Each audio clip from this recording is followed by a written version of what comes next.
The Adventures of Acariya Chob. Acariya Mun was a teacher whose unique mode of practice will never be forgotten by those of us who are closely associated with him. Many such senior disciples of his are still alive today. Each Acariya differs somewhat in his inherent virtuous qualities, his specific mode of practice, and the special kinds of knowledge and understanding he has attained as a result. Earlier on, I mentioned some of these Acaryas by name, but there are many others whose names were not identified. Nonetheless, it was always my intention to identify one of his senior disciples in particular, once the story of Acariya Mun's life was completed, so that the reader could learn something of the way he practiced, the experiences he encountered, and the insights he gained. Acariya Mun's disciples followed in his footsteps much in the same manner that the Lord Buddha's Arahant disciples followed in his, experiencing many difficulties along the way before ultimately attaining the same knowledge and understanding that their teacher had before them. The extent to which these monks met with spine-tingling, frightening situations in their practice environment depended largely on the nature of the places where they lived and traveled. This brings me to one senior disciple of Acariya Mun for whom I have a great amount of respect. Since this Acariya's Tutanga experiences are quite different from most of his contemporaries, I would like to present here some episodes from his practice, as evidence of the possibility that some of the unusual external phenomena commonly reported at the time of the Buddha may still exist today. Certain incidents in the life of the Buddha, like the elephant who gave him protection and the monkey who offered him honeycomb, may have their modern-day parallels in some of this Acariya's experiences. To demonstrate the authenticity of the episodes I'm about to relate, I shall identify him by name. He is Acariya Chob, who, having been ordained as a monk for many years, is now about 70 years old. He has always preferred living in remote forest and mountain areas, and still does so to this day. Since he likes to trek through such wilderness areas at night, he is constantly encountering nocturnal creatures like wild tigers. Leaving Lomsak in Phetchabun province one afternoon, he started trekking north toward Lampang in the province of Chiang Mai. As he was about to enter a large tract of forest, he met with some local villagers who advised him, with obvious concern, to spend the night near their village and then continue on the next morning. They warned him that the forest he was about to enter was vast, so there was no way someone entering it in the afternoon could get through to the other side before dark. Those who ended up stranded in this forest after dark invariably became food for the huge tigers that roamed there at night. Since it was already afternoon, he had no chance to hike through it in time. Once darkness fell, the tigers began roaming around looking for something to eat, and they considered any person that they happened on as just another source of food. Since no one ever escaped from them alive, the villagers were fearful that Acariya Chob would meet the same fate. It was already well after noon, so they did not want him to enter the forest. They told him that a notice had been posted, warning travelers about this forest of yakkas to keep them from being eaten by those monsters. Being curious, Acariya Chob asked what yakkas they were talking about. He had read old accounts about such creatures, but had never actually seen one. They told him it was just their way of referring to those huge, striped tigers who devoured anyone failing to make it through the forest by nightfall. They invited him to return with them to their village and spend the night there. He could then have a meal the next morning and continue on his journey. Telling them that he intended to continue walking anyway, Acariya Chob refused to return to the village. Concerned for his safety, they insisted that, no matter how fast he walked, by having started this late in the day he could not possibly reach the other side before nightfall and would end up stranded in the middle of that vast forest. But, determined to press ahead, he refused to be deterred. They asked him if he was afraid of tigers. He acknowledged that he was, but said it was irrelevant. He intended to go in any case. They insisted that the tigers there never ran away from people. If he encountered one, he was sure to lose his life. If he wanted to avoid being attacked by man-eating tigers, he should wait until morning to proceed further. He replied that should his Dhamma dictate that he was destined to be eaten by tigers, then that's the way it would be. If, however, he was destined to continue living, then the tigers wouldn't trouble him. Taking leave of the villagers, Acariya Chob resumed his journey, feeling no qualms about dying. No sooner had he begun to enter the forest than he noticed that both sides of the trail he was on were covered with claw prints, where tigers had been scratching in the earth. He saw piles of tiger scat scattered all along the trail, some of it old, some of it quite fresh. As he walked along doing meditation practice, he observed these telltale signs, but he wasn't afraid. By the time he had reached the very middle of the forest, darkness had closed in all around him. Suddenly, he heard the roar of a huge tiger coming up behind him, followed by the roar of another huge tiger moving toward him, both calling out to each other as they quickly closed in on him. The roaring sounds from both directions grew closer and louder, until suddenly both tigers emerged from the darkness at the same moment, one merely 6 feet in front of him, and the other a mere 6 feet behind. The sound of their roars had become deafening. Seeing the gravity of the situation, Acariya Chob stood transfixed in the middle of the trail. He saw that the tiger in front of him was crouched and ready to pounce. Glancing behind him, he saw that the tiger there, too, was crouched and ready to pounce. Fear arose in him then, for he was sure that this signaled the end of his life. Petrified with fear, he stood stock still, rooted to the spot. But his mindfulness remained strong, so he concentrated his mind intently, and that prevented him from panicking. Even though he might be killed by those tigers, he would not allow his mind to falter. With that resolve, he turned the focus of his attention away from the tigers and back within himself, thus excluding everything external from his awareness. At that moment, his chitta converged, dropping quickly into a deep state of samadhi. As this occurred, the knowledge arose in him that the tigers could not possibly harm him. After that, everything in the world simply vanished, including himself and the tigers. Experiencing no physical sensations whatsoever, he was totally unaware of what then happened to his body. All awareness of the external world, including his physical presence, had utterly disappeared, which meant that awareness of the tigers had also disappeared. His chitta had converged completely, dropping to the very base of samadhi, and many hours passed before it withdrew from that state. When his chitta finally withdrew, he found that he was still standing in the same position as before. His umbrella and alms bowl were still slung over his shoulder, and in one hand he still carried a candle lantern, which had long since gone out. So he lit another candle and looked around for the tigers, but they were nowhere to be found. He had no idea where they had disappeared to. Withdrawing from samadhi that night, he felt no fear whatsoever. His heart was full of such remarkable courage that even if hundreds of tigers appeared at that moment, he would have remained completely unperturbed, for he had seen with absolute clarity the extraordinary power of the chitta. He felt amazed to have escaped the gaping jaws of those 2 tigers, a sense of amazement defying description.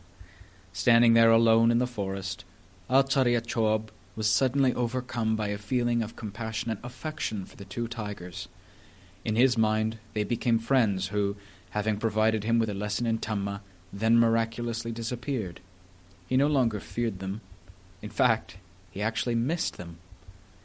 Acariya Chob described both tigers as being enormous. Each was about the size of a racehorse, though its body length well exceeded that of a horse. Their heads would easily have measured 16 inches from ear to ear. He had never in his life seen tigers that were so grotesquely large. Consequently, when he first saw them, he stood petrified, stiff as a corpse. Fortunately, his mindfulness remained strong throughout. Later, after his chitta had withdrawn from samadhi, he felt joyful and serene. He knew then that he could go wherever he wished without fearing anything in the world. Believing wholeheartedly that the chitta, when fully integrated with Dhamma, reigns supreme in the universe, he was convinced that nothing could possibly harm him. With this serene Dhamma filling his heart, he resumed his trek through the forest, practicing walking meditation as he hiked along. His 2 tiger friends were still fresh in his mind, and he often thought about them. He felt that, were he to see them again, he could easily walk up and playfully stroke their backs as if they were pets, though it's questionable whether they would ever allow it. Acariya Chob walked the rest of that night in peace and solitude, buoyed by a joyful heart. When day finally broke, he still had not reached the end of the forest. It wasn't until 9 o'clock that morning that he emerged from the forest to arrive at a village settlement. Putting down his belongings, he put on his outer robes and walked through the village for alms. When the inhabitants saw him entering the village with his alms bowl, they called out to one another to come and offer him food. Having placed food in his bowl, some of them followed him back to where he had left his belongings and asked where he had come from. These being forest people who knew the ways of the forest, when they saw him emerging from that vast wilderness at an unusual hour, they wanted to question him about it. He told them that, having begun at the southern end, he trekked all night through the forest without sleeping, and now intended to continue wandering north. Astounded by this statement, they wanted to know how it was possible, for it was common knowledge that passing through there at night meant almost certain death in the jaws of a tiger. How had he managed to avoid the tigers? Had he come across no tigers during the night? Acariya Chob admitted he had met some tigers, but said he hadn't been bothered by them. The villagers were reluctant to believe him because the ferocious man-eating tigers roaming that forest were renowned for waiting to ambush anyone caught there overnight.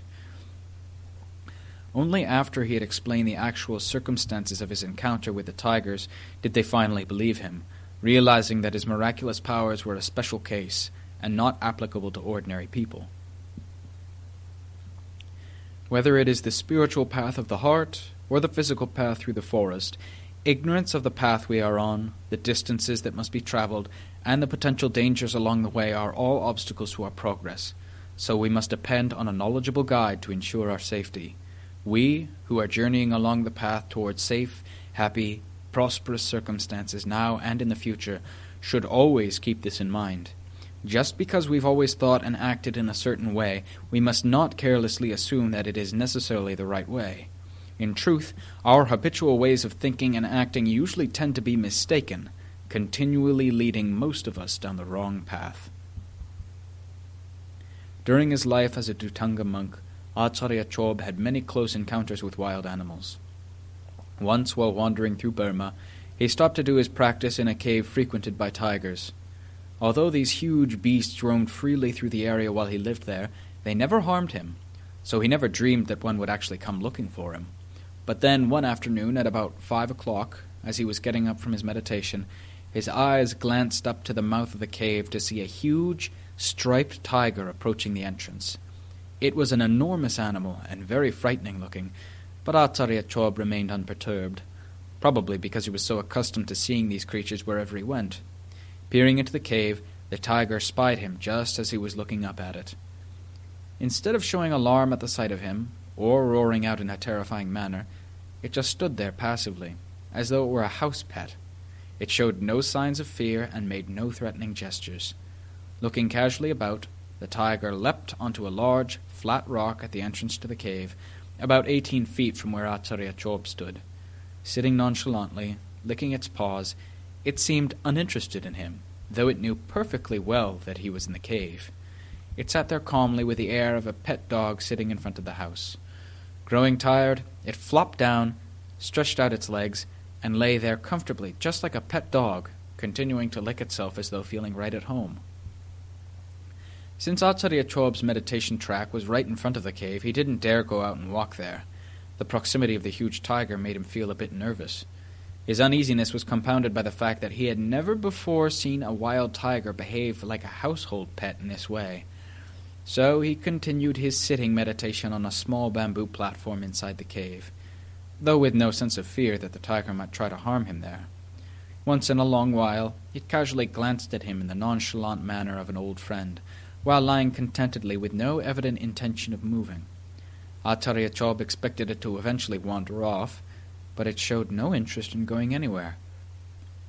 At first, Acariya Chob was sitting outside his mosquito net, but once darkness fell, he moved inside the net and lit a candle. The tiger remained impassive as the candlelight illuminated the cave. It continued lying contentedly on the rock until late into the night, when Acariya Chob finally lay down to take a rest. Awaking at about 3 a.m., he lit a candle only to find the tiger reclining impassively as before. After washing his face, he sat in meditation until the first light of dawn. Then he rose from his seat and put away his mosquito net. Glancing up, he saw the tiger still stretched out comfortably, looking like some oversized pet dog in front of its master's house. Eventually, the time for his daily alms round arrived. The only way out of the cave went straight past the tiger. He wondered what its reaction would be when he walked by.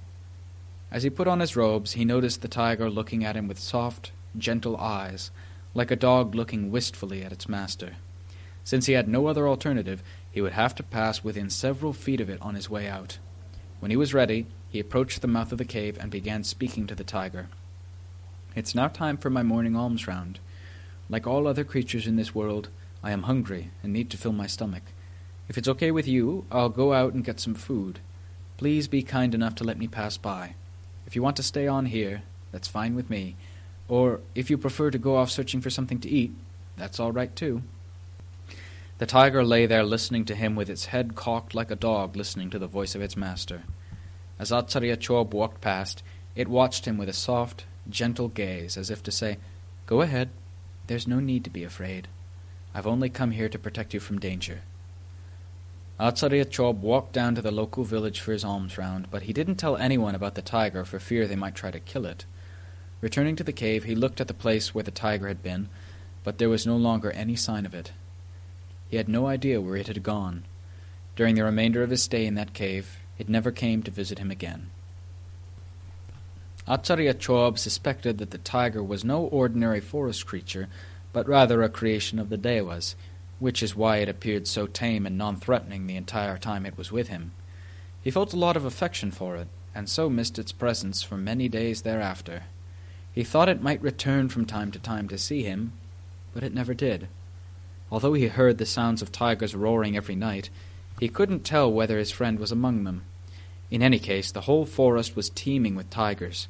A faint-hearted person could never have lived there, but he was not affected by such dangers. In fact, the tame-looking tiger, who kept watch over him all night, made him feel more affection than fear.